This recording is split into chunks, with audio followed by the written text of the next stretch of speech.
माझी परिस्थिती अशी होती की म्हणजे माझ्या मुलांना छोटी छोटी मुलं होती माझी. त्यांना दूध बिस्किट घ्यायला माझ्याकडे पैसे नसायचे. त्यांना काही खायला घ्यायचं म्हटलं तरी माझ्याकडे पैसे नसायचे. तर त्याचा विचार खूप करावा लागायचा मला. तर आता कसं होणार पुढे, आपलं घर कसं चालणार, त्यांचं शिक्षण कसं होणार, ह्या भरपूर अडचणी माझ्या डोक्यामध्ये होत्या. तर योगायोगाने हा पहिल्या लॉकडाऊन मध्ये माझा बिझनेस चालू झाला आणि त्या बिझनेस मधून मला आता एक 60,000 ते 70,000 रुपयाचे मी महिन्याला, कुठलेही माझ्याकडे रुपया नसताना म्हणजे शून्यातूनच हा बिझनेस उभा केला मी आणि आता 60,000 ते 70,000 रुपयाचं महिन्याला मी इन्कम घेते. नमस्कार, माझं नाव शशिकला महादेव सासाने, राहणार आदर्श गाव बल्लाळवाडी, तालुका जुन्नर, जिल्हा पुणे. माझं लहानपण, माझं माहेर मडपाशी खुबी गाव म्हणून आहे, माळशेज घाटा शेजारी. तर तिथं माझं लहानपण गेलं. माझं शिक्षण तिथे 10वी पर्यंत झालं. त्यानंतर माझं कॉलेजचं शिक्षण म्हणजे वडिलांनी परिस्थिती नसताना पण मला कॉलेजला घातलं होतं. तर 12वी पर्यंत माझं तिथं शिक्षण झालं.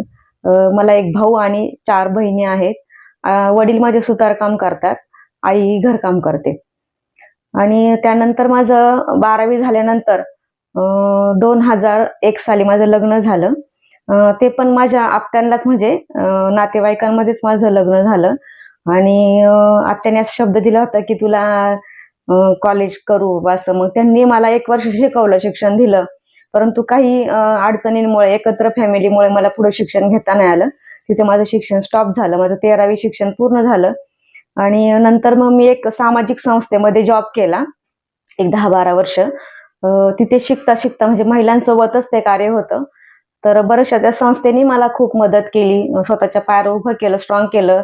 काही प्रशिक्षण, ट्रेनिंग वगैरे पार गुजरात पर्यंत जाऊन मी घेतले. तिथूनच माझ्यामध्ये जो आत्मविश्वास आला. परंतु आर्थिक परिस्थितीमुळे मला पुढे जास्त काही करता नाही आलं. पण डोक्यामध्ये एक होतं की नोकरी कायमची करायचीच नाही आपल्याला, काहीतरी स्वतःचा बिझनेस करायचा आणि त्याच्या जोरावरती मोठं व्हायचं, हे डोक्यामध्ये होतं. परंतु ते सक्सेसच झालेलं नाही. मग नंतर एका सोसायटीमध्ये जॉब केला. तिथे मग ते लॉकडाऊनमध्ये सोसायटी बंद झाली. पुढे पूर्ण म्हणजे पूर्णच अंधार होता. आता काय करायचं नक्की, आपलं शिक्षण, मुलांचं शिक्षण कसं करायचं, घर कसं चालवायचं, हा मोठा प्रॉब्लेम म्हणजे अडचण निर्माण झाली माझ्या पुढे. तर त्यानंतर योगायोगाने माझ्या डोक्यामध्ये एक मसाले बिझनेस सुरू करायचा असं मला आयडिया म्हणजे सुचलं मला. त्यानंतर मी हा व्यवसाय चालू केला. तिथेही मला म्हणजे आर्थिक पाठबळ कुणाचंच नव्हतं. पैसा कसा उभा करायचा आणि बिझनेस कसा चालू करायचा हे पूर्ण अंधारच होता. त्यानंतर मग मी एक छोटीशी गिरणी घेतली पहिल्याच लॉकडाऊनला. आणि लॉकडाऊन मध्ये असं कडक लॉकडाऊन असल्यामुळे लोकांना बाहेर, महिलांना जाता येत नव्हतं. तर त्या पहिल्या लॉकडाऊन मध्ये मग जास्त फारशी जाहिरात करावी लागली नाही. थोडक्यात म्हणजे 1-2 महिलांना कळलं आणि मग त्यांनी बराचसा प्रचार केला गावामध्ये. शेजारच्या गावांमधून मग काही महिला यायला लागल्या मसाले बनवण्यासाठी. सुरुवातीला मसालेच बनवण्याचा प्रयत्न केला मी. त्याच्यातून थोडीफार मला इन्कम भेटली. मग थोड्या थोड्या मशिनरी वाढवत गेले मी आणि आता माझा बिझनेस जो आहे तो 60,000 ते 70,000 रुपयाचं मी इन्कम करते. तर मी गावातच मर्यादित न राहता तर बाहेर पण तालुक्याच्या गावं असतील, महिला बचत गट असतील, त्यांच्यापर्यंत पोहोचते मी. हॉटेल व्यवसायामध्ये हॉटेलवाल्यांना माल पुरवते. बाहेर काही पुणा, मुंबई सारख्या सिटीमध्ये माझं मटेरियल जाते, जिथे मी माझी मार्केटिंगची टीम कामाला लावलेली, त्यांच्या माध्यमातून पण माझा माल जातोय. आणि भविष्यामध्ये मला परदेशामध्ये माल माझा पाठवायचा प्रयत्न चालू आहे. आणि माझं जास्तीत जास्त करोडोमध्ये कसं टर्नओव्हर होईल याच्याकडेच मी जास्त आता लक्ष देत आहे. या व्यवसायाची सुरुवात करताना जे सुरुवातीला पैशांचा मला प्रॉब्लेम आला, तर त्याच्यामध्ये माझ्या वडिलांनी मला 1,00,000 रुपयाची मदत केली. त्याच्यानंतर माझ्या बहिणी आहेत, बहिणींनी स्वतःचे दागिने गहाण ठेवून मला त्यावेळेस पैशांची मदत केली. त्यांचे तर खरंच म्हणजे खूपच उपकार आहेत माझ्यावरती हा व्यवसाय चालू करताना. आणि भावानी माझी मदत केली. आर्थिक मदत करताना त्यांनी म्हणजे मला मानसिक पण एकदम सपोर्ट केला. प्लस माझे मेवणे असतील, माझ्या बहिणी असतील, त्या मार्केटिंग म्हणजे सेल करण्यासाठी पण त्या आतापर्यंत खूप मदत करतात. त्यांचा आतापर्यंत मला फारच फायदा झालेला आहे म्हणजे. आणि आई वडिलांचे आशीर्वाद असतील तर, आणि जर मनातून आपल्या जिद्द असेल काम करण्याची, तर खरोखरच तो व्यवसाय आपला पुढे जाऊ शकतो. त्याच्यामध्ये आपल्याला यश भेटू शकतं. मला 2 मुलं आहेत, एक मुलगा आणि मुलगी. तर तेही माझ्या बिझनेसमध्ये मला मदत करतात. आणि खरं सांगायचं म्हणजे तर यशस्वी पुरुषामागे ज्या एखाद्या स्त्रीचा हात असतो, अशी जी आपण म्हणतो, तर मला असं म्हणजे मोठेपणाने किंवा आणि सांगावं असं वाटतं की मी जो हा बिझनेस उभा केला आणि मला जे यश मिळत आहे, तर माझ्या मिस्टरांचं मला खरोखरच मोलाचं मार्गदर्शन आहे आणि माझी साथ आहे. कायम ते माझ्या सोबतच असतात. कुठल्याही गोष्टीमध्ये निर्णय घेताना मला कधीच त्यांनी अडवलं नाही किंवा हे तू असं का करते, हे करू नको. प्रत्येक कामामध्ये, प्रत्येक गोष्टीमध्ये, निर्णयामध्ये ते माझ्या बरोबरीने आहेत आणि म्हणूनच आज मी हा व्यवसाय माझा सक्सेस करू शकले. बिझनेस चालू करताना महत्वाची गोष्ट म्हणजे आपल्याला आर्थिक पाठबळ, पैशांची खूप गरज असते. पैशाशिवाय काही होत नाही. तर हा बिझनेस चालू करताना तसं तर मी शून्यातूनच निर्माण केलेला आहे. पहिले सुरुवातीला उधारीवरतीच गिरणी घेऊन मग तो व्यवसाय चालू केलेला आहे. त्याच्याही नंतर मग मी एका मशनीच्या 2 मशनी, 2 मशनीच्या नंतर आता जवळजवळ माझ्याकडे एक 7-8 मशनरी आहेत व्यवसायासाठी लागणाऱ्या.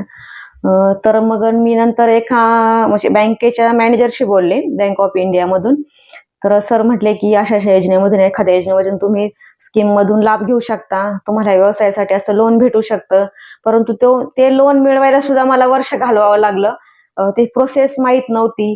मग तो फॉर्म भरणं ऑनलाईन हे सगळं काहीच माहीत नव्हतं. त्याच्यामध्ये लायसन्स लागतात. मग ते लायसन्स मला सगळे काढावे लागले आणि मग नंतर मला एक पंतप्रधान योजनेमधून जिल्हा उद्योग केंद्राचं एक 10 लाखाचं सबसिडीचं लोन भेटलं आणि त्याच्यामधून मग मी थोडीशी प्रोग्रेस केली. मला बँकेच्या साहेबांनी खूप सहकार्य केलं नंतर आणि आत्ताही ते खूप सहकार्यच करत आहेत. परंतु जर आपल्याला व्यवसाय चालू करायचाच असेल, तर आपल्याला घरच्यांचं जर पाठबळ नसेल किंवा आर्थिक मदत नसेल, तर आपण तो व्यवसाय करू शकत नाही. थोडं फार का होईना आपल्याला असं बँकांचं सहकार्य घ्यावंच लागतं. त्याच वेळेस आपल्याला हा बिझनेस सुरू करता येऊ शकतो आणि तसं म्हणजे जिद्दच असेल तर आपण थोड्यातून पण व्यवसाय पुढे नेऊ शकतो. सुरुवातीला एकदमच असं 10 लाखाचं भांडवल पण अडवायची गरज नाही. तुम्ही थोड्या 10-5 हजारातून पण एखादा बिझनेस चालू करू शकता आणि त्याच्यातून तुम्ही मोठी भरारी घेऊ शकता. हा व्यवसायाच्या अगोदर माझी परिस्थिती अशी होती की सकाळी जेवण बनवलं तर संध्याकाळची भ्रांत पडायची. म्हणजे संध्याकाळी काय बनवायचं, पैसे नसायचे. तर इतकी वाईट परिस्थितीमध्ये कधी कधी उपाशी पण दिवस काढलेले आहेत. म्हणजे ते दिवस जरी आठवले तरी आता खूप म्हणजे रडायला येते. म्हणजे असं खूप वाईट वाटतंय. परंतु ते दिवस माणसाचे कधीच वाईट वेळ बसून नाही राहत, ती जाते निघून. आत्ता माझ्याकडं एक 5-10 लेडीज ज्या आहेत त्यांना मी रोजगार दिलेला आहे. त्या सेल पण करतात चांगल्या पद्धतीने. तर मला वाटतं की म्हणजे वेळ कुणाचीच बसून राहत नाही, वाईट वेळ निघून जाते आणि याच्यातूनच पुढे जातो माणूस. परी मसाले नावाने ब्रँड घेतला मी मुलीच्या नावाने.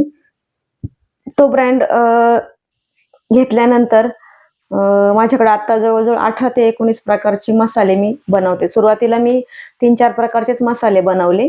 त्यांना मला चांगला रिस्पॉन्स भेटला. त्याच्यामध्ये मिरची पावडर असेल, धना पावडर, हळद पावडर, कांदा, लसूण, गोडा हे 4-5 प्रकारचे मसाले बनवले आणि ते मार्केटमध्ये मी एक्झिबिशनच्या माध्यमातून म्हणा किंवा असे घरोघरी बचत गटांच्या माध्यमातून म्हणा ते मी सेल केले. त्याला मला भरपूर मोठ्या प्रमाणामध्ये रिस्पॉन्स भेटला.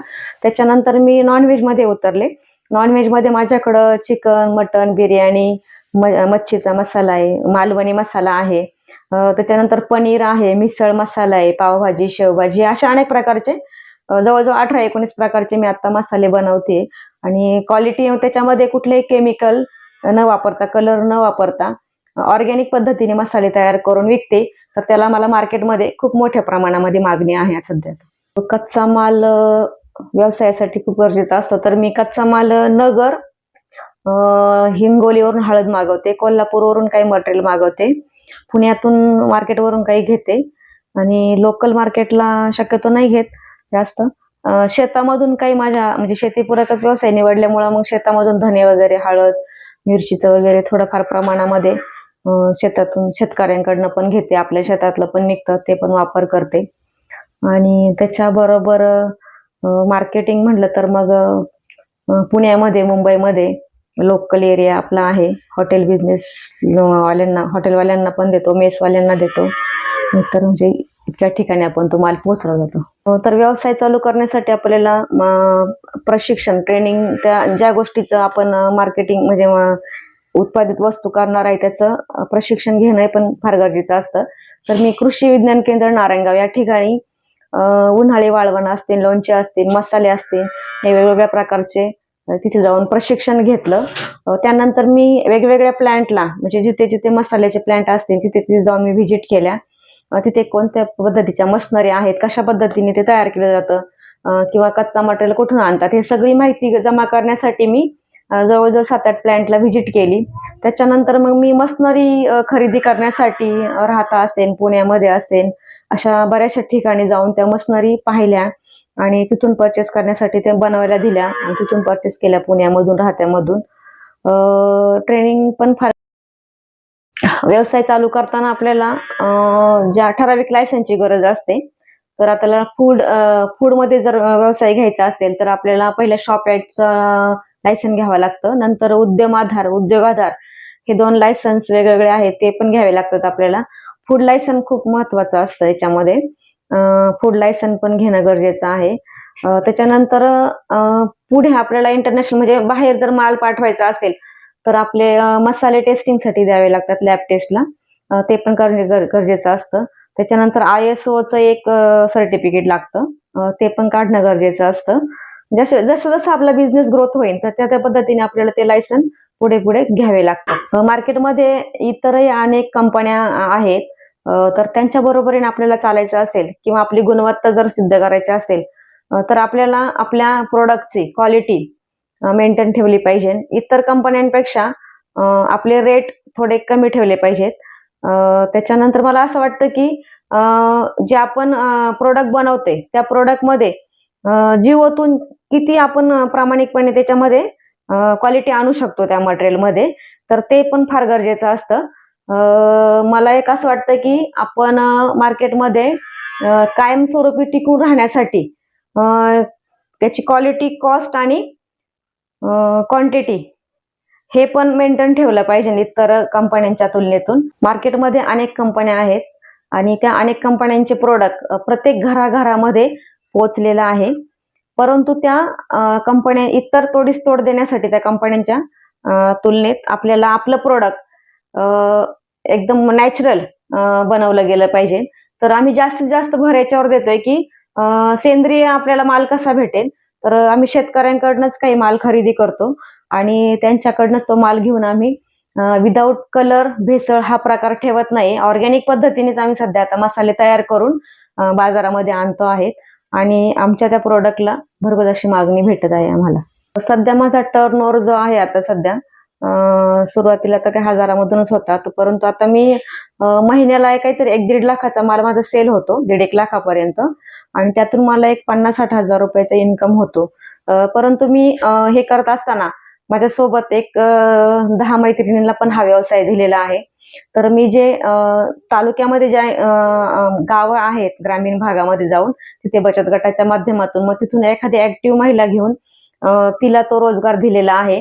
तिच्याकडे तो माल पोच करून ती बाकीच्या इतर महिलांना देते आणि त्यातून तिला मी थोडंफार कमिशन देऊन त्यातून तिची रोजीरोटी सुटते. अशा 10 महिलांना माझ्याकडनं रोजगार मिळालेला आहे आणि अशा पद्धतीने माझा व्यवसाय हा विस्तारित झालेला आहे. माझं प्रोडक्ट मला वाटतं तुम्ही सगळ्यांनी आवडीने खरेदी करावा आणि खरेदी करण्यासाठी माझा नंबर आहे 986098 7355. आणि या चॅनलवरती मला बोलवलं इथे आवर्जून आणि माझी विचारपूस केली. मला पण खूप आतून आनंद वाटतो आहे की कोणीतरी आपलं असं आहे की आपण जे कार्य करतो आहे ते इतरांपर्यंत पोहोचवण्यासाठी कोणीतरी आपल्याला मदत करत आहे. तर खरोखरच सर तुमचं मनापासून धन्यवाद मानते. धन्यवाद सर.